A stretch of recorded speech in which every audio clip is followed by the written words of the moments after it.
You've Got Debt by Coronet the Lesser. Twilight Sparkle has fulfilled her destiny and become the sole ruler of Equestria.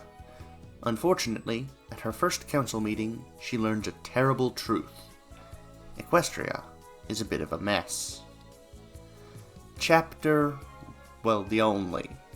How Twilight learned to love the burden of military and civil maintenance. Twilight Sparkle knew today was going to be a great day. The sun shone brightly through the stained glass windows of the high tower of Canterlot Castle. She watched as the entire room was lit up with dazzling hues of gold and orange. Between great marble pillars hung tapestries bearing her cutie mark. Every facet of the room was steeped in grandeur and tradition. It took all of Twilight's will not to squeal with joy. She couldn't believe she was here, in the royal chamber of the council, a place where the course of equestrian history had been decided upon countless times. And now, it was hers! She let out a giggle as she leaned back against her throne. Alongside it were several other chairs surrounding a large oaken table, of which she adjusted continuously. She was not too arrogant to admit that she was somewhat nervous. She just wanted everything to be perfect for her first ever council meeting as sole princess. Her obsessive movement of the furniture was abruptly interrupted as the doors to the chamber swung open. She quickly adjusted herself to a more regal posture as the first member of her council arrived. Fancy Pants, the Minister for the Economy, entered and bowed before her. He seated himself in the space to her immediate right. Chancellor Naysay, the Minister for Education, followed, glaring at Fancy Pants for taking optimal seating. He settled with the chair closest to Twilight on her left. Raven Inkwell, Twilight's head civil servant, appeared shortly afterwards, alongside Sir Wit, the Minister for the Interior. The final attendee drew the most attention.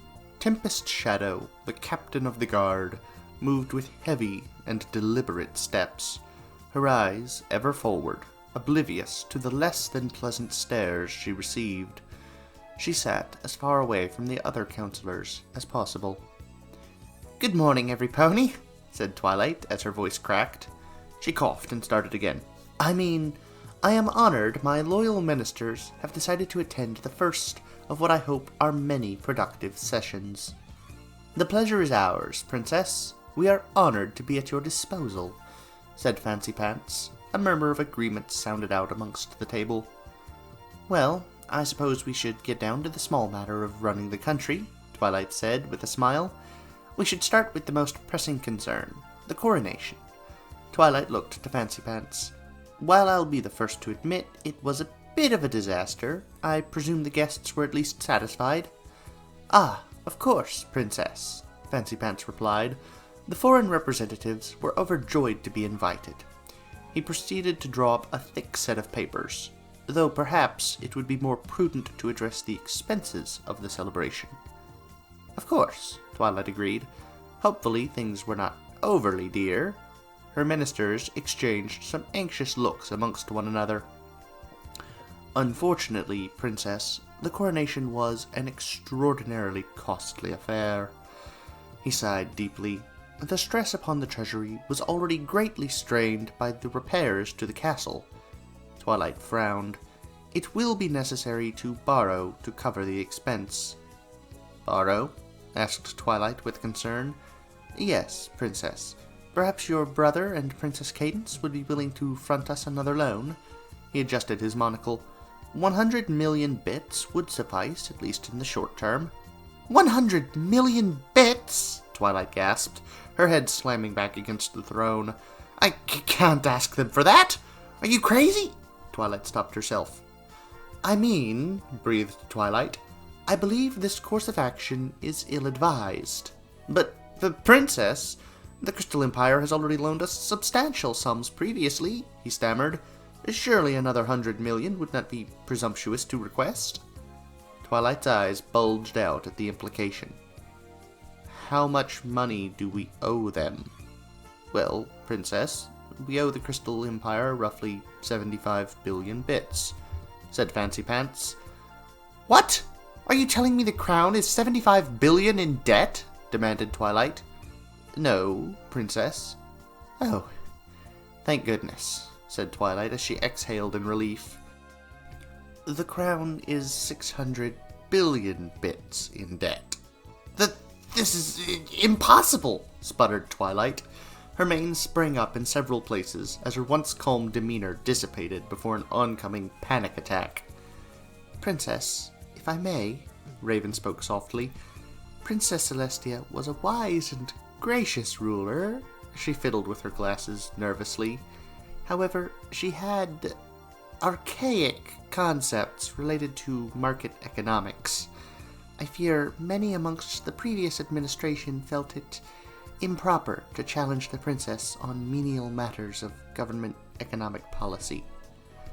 I warned the princess that those Dragonfire Zeppelins were never going to be the future of international transport, murmured Sir Wit. Our investment went down in flames, quite literally. I refuse to believe that Celestia bankrupted this nation, hissed Twilight. She's intelligent, kind, beautiful, and her smile makes me feel all tingly. She shut her mouth abruptly as she realized she may have said too much. What I mean is, even if this is true, are you seriously telling me you didn't interfere once to stop this madness? Her wrathful gaze fell upon Fancy Pants. Princess, I am but your humble servant, said Fancy Pants. It is not my place to question crown policy, but to implement it. This is a disaster, moaned Twilight.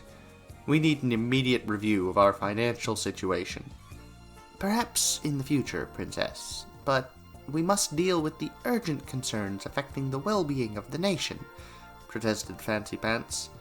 We will have to borrow again this quarter, or we default. And we've borrowed from every nation under the sun, so our options are limited, sighed Sir Wit. If we were not to borrow, how much could we realistically pay? Asked Chancellor Naysay. Fancy Pants grimaced. Half, maybe less, of the debt? Interjected Twilight. Oh, no, not the debt, but the, interest on the debt. Ugh, cried Twilight as she slammed her head against the table. Princess, are you well? Asked Raven with trepidation. Chancellor Naysay! Shouted Twilight, suddenly, as she bolted upright. She sported a wide smile, in drastic contrast to her earlier downtrodden expression. I would hear your report! Princess, I still have more to say, complained Fancy Pants. We still need to address the I will return to this issue in due course, Minister, said Twilight evenly. But, Princess, I said I will, boomed Twilight. She stopped, catching herself, and proceeded to offer the stallion a small smile. I will return to your concerns in a moment, Fancy. Chancellor Naysay, if you would, please. Unfortunately, Princess, I also do not bring good news, said Naysay. His appearance was strained, and he surprisingly looked pale, despite his white coat. Your educational reforms have not had the intended effect. But my proposal to do away with the archaic systems promoted by the EEA was received positively, objected Twilight. The establishment of my cooperative student groupings allowed for not only more friendship-focused lessons, but also for greater input into the syllabus from the students. Yes, Princess, your proposal was quite revolutionary. Naysay's eyes narrowed. Too revolutionary. What? How can I explain this to you, Princess, without causing upset? Naysay tapped the table lightly. Your reforms, while doing away with the constrained and inflexible curriculum, have only helped radicalize the student body. Radicalize? Repeated Twilight numbly. They refuse to attend classes and march on the streets in protest against, and I apologize in advance, Princess. I am merely quoting what they speak of. He pulled up a page before him. The imperial fascistic state and its capitalistic system of government that seeks to oppress the working-class ponies of Equestria. There was visible discomfort around the table, no more so than Twilight, who winced. Nese paused to collect himself. A bead of sweat ran down his forehead.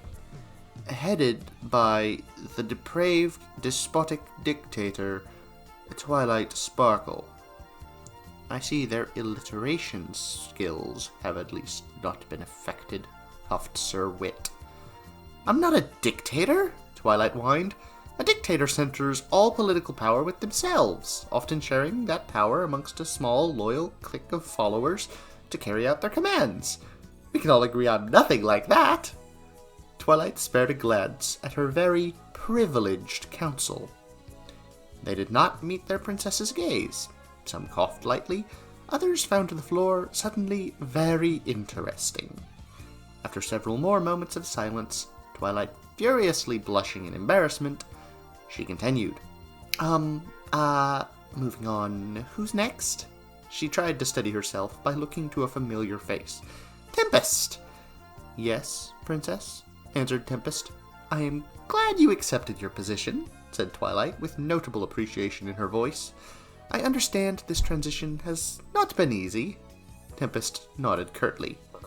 I am honored, Princess, to be your shield that guards the realm, she said, formally. Twilight scowled. They were still working on her overly formalistic manner.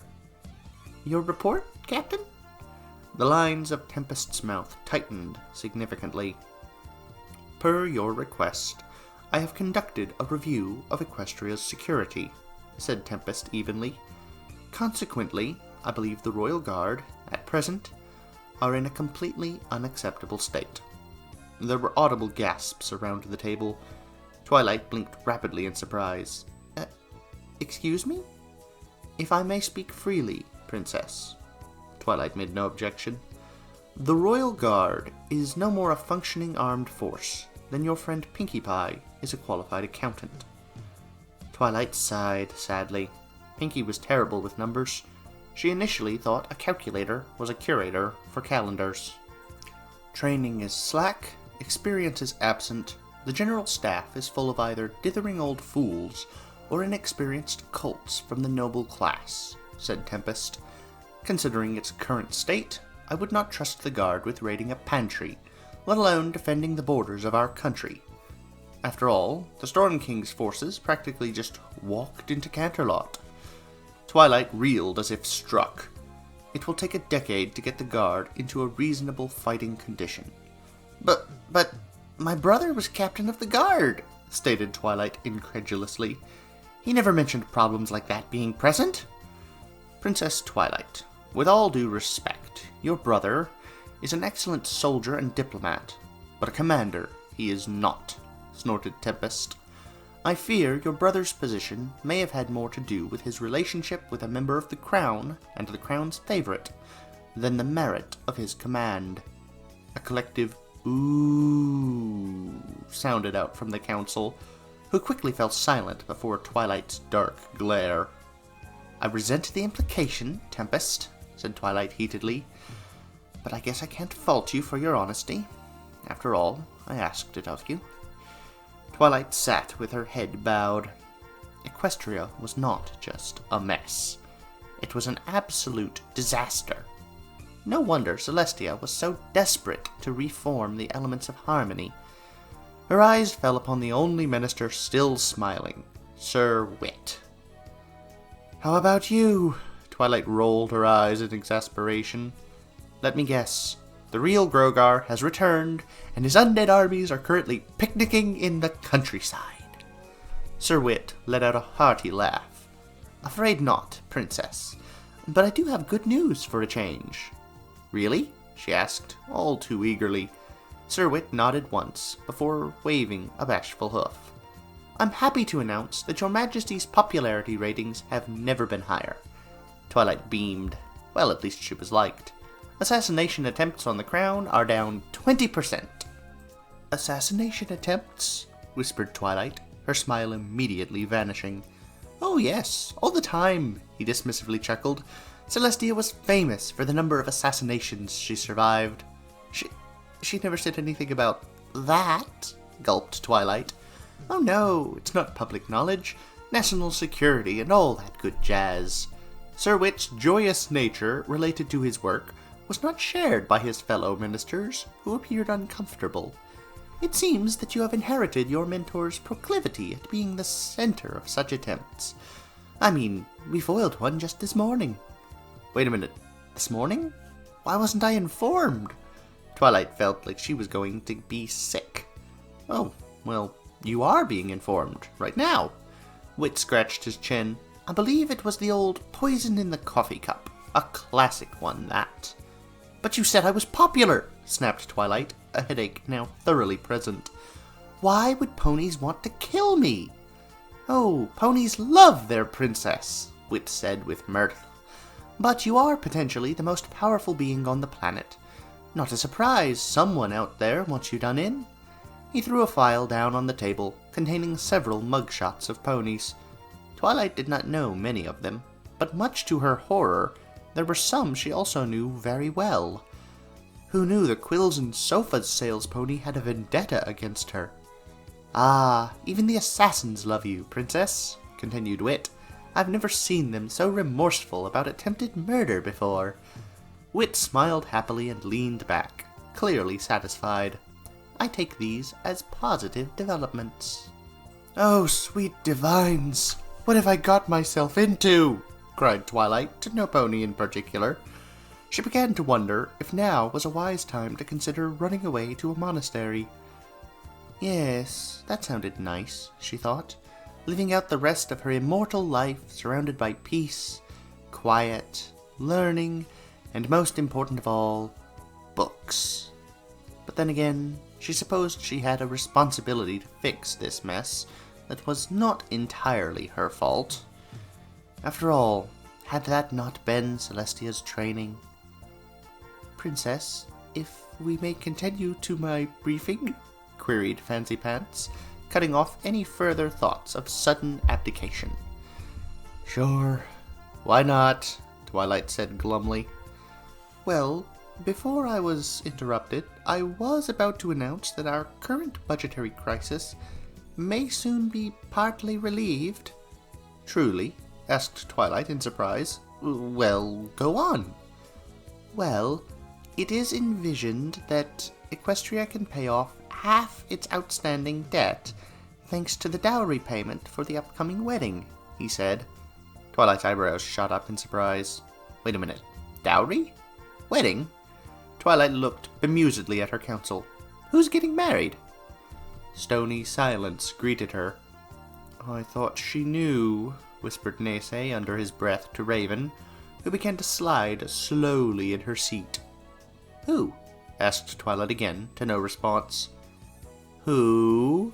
She repeated, her tone now laced with worry. Who? Sir Wit was the only minister with a non-evasive reaction. He sported a wide, creepy smile and nodded his head toward her. Twilight's jaw dropped at the realization. Oh no. No. Oh, sweet Celestia, no! Yes? Whimpered Fancy Pants. Twilight slammed her hooves furiously upon the table. Married? I can't get married? I mean, I've never even... Twilight gasped for air as she began to hyperventilate. The room started to spin. Who? Prince Saladin, the heir to the settled Arabian kingdom? Muttered Raven, only the top half of her head visible. I assure you he's meant to be a wonder of the world. A beautiful poet of legendary renown. It also helps that he's fabulously wealthy, blurted Naysay out bluntly. I can't marry this prince, roared Twilight. Her shadow loomed over the frightened council. I don't even know him! Celestia had assured us you were well aware of your engagement, said Fancy Pants meekly. What? The fire from Twilight's eyes disappeared. Celestia explained that after your coronation, your wedding would be in a month, bumbled Fancy Pants. to not overburden the coffers, thus the need to borrow in the short term. I never agreed to this, said Twilight, with an eerie sense of calm. Celestia is mistaken. I don't consent to it, and I order you to ensure this monstrosity does not go ahead. Princess? Raven's voice was but a whisper, her tone so high it could have been mistaken for a mouse's squeak. Twilight turned her head slowly, her heavy gaze settling upon Celestia's former secretary. Yes, said Twilight coldly. Technically, you have already accepted? There was an audible groan as the table strained under pressure. Raven continued. Do you remember when the princess and the Saddle Arabian ambassadors visited Ponyville some years ago? Just before your ascension? One of the windows in the room cracked. You put on a show for them? Do you recall? The room rumbled. Stone and wood churned violently. The purpose of their visit may not have been clear to you, but your display was a popular Saddle Arabian courtship ritual. Albeit the use of animals was non-traditional, but the intent was all the same. The room suddenly became very chilly, as if it were winter, despite the fact it was midday in spring. Raven's voice was barely audible at this point, but to Twilight it may as well have been thundered from the heavens. Your display was an indication of your intention to court. The ambassadors came to examine the potential match, and were extremely impressed. The windows shattered. The castle groaned as it vibrated violently. Saladin is very interested in consummating the... Please shut up, Raven, said Sir Wit, still displaying a smile, though significantly tenser. Fancy Pants had already fled the room. Naysay hid behind his chair. But the sequence for the display was given directly to me by the princess, said Twilight quietly, not entirely addressing Raven. She said I was providing the entertainment, that it was essential that I complete the entire routine without fault. Twilight's eyes widened in realization. The castle shuddered. Stones fell from the ceiling, crashing around the frightened council. The sky darkened, and the light dimmed within the room. Squeaked Raven, thoroughly terrified. Run, said Tempest. Celestia sighed contently as she sipped from her fruity drink. She lay upon the beach within her striped hammock. The sun was shining, the water glimmered a beautiful blue. A perfect day, if ever there had been one. Ah, this is living, said Celestia. She sported a sun hat and thick black sunglasses. Indeed it is, sister, agreed Luna, bathing in the midday sun. Paradise, declared Celestia, gesturing with an outstretched hoof. She was content to lay out until the sun left the sky, thoroughly enjoying the peace and tranquility of her retirement. She was suddenly disturbed from her relaxation by the distant rumbling of far-off mountains. The wind abruptly picked up into a fierce gale that blew Celestia's hat away into the water. Upon this storm, a voice full of despair and anger could be heard, crying out a singular word. Celestia! Oh no, whispered Celestia, her eyes wide. She bolted upright from her hammock. Luna looked to her sister, her face full of fear. Does that mean... Yes, answered Celestia grimly. Come, Luna, we must leave quickly. I heard Abyssinia is lovely this time of year. Celestia gathered her things. She will soon be here. Sister, Twilight is a dear friend, pleaded Luna. Perhaps it would be prudent to appeal to her better nature and ask for forgiveness. Twilight is a wonderful mare, Luna, said Celestia with a paternal smile. I love her with all my heart. She is kind-hearted, generous, and wise beyond all measure. No doubt you feel the same. The roar of wind picked up as the sun turned a bright scarlet red. The clap of thunder boomed ever louder, and with each passing moment, it sounded as if it grew closer to Silver Shoals. But let us give her 100 years or so to cool off. Author's note. It should be noted that this is a super unserious story and was done purely for fun. Inspired by the various the episode Magic Duel, where Twilight performed in front of those subtle Arabian ambassadors. I laughed at the concept of Equestria being like a real country and Twilight was being married off. The idea expanded from there. I hope you guys enjoy it. Comments are appreciated.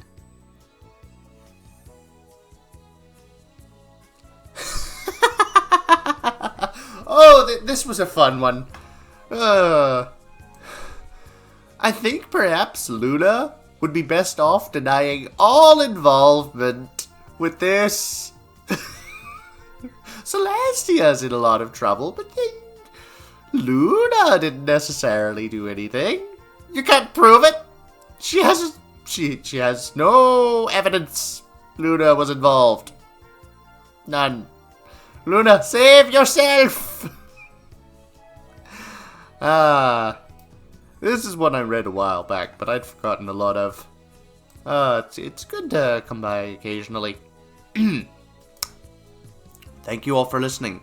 I hope you enjoyed. This has been another April Fool's production. I think it fit the theme of April Fools perfectly. I would have invited my little sister to join me, but she declined. Well, I guess I did invite her then, but she declined. Anyway, thank you all for listening. I hope you have a pleasant time. Come see one of my other productions. Goodbye, everyone.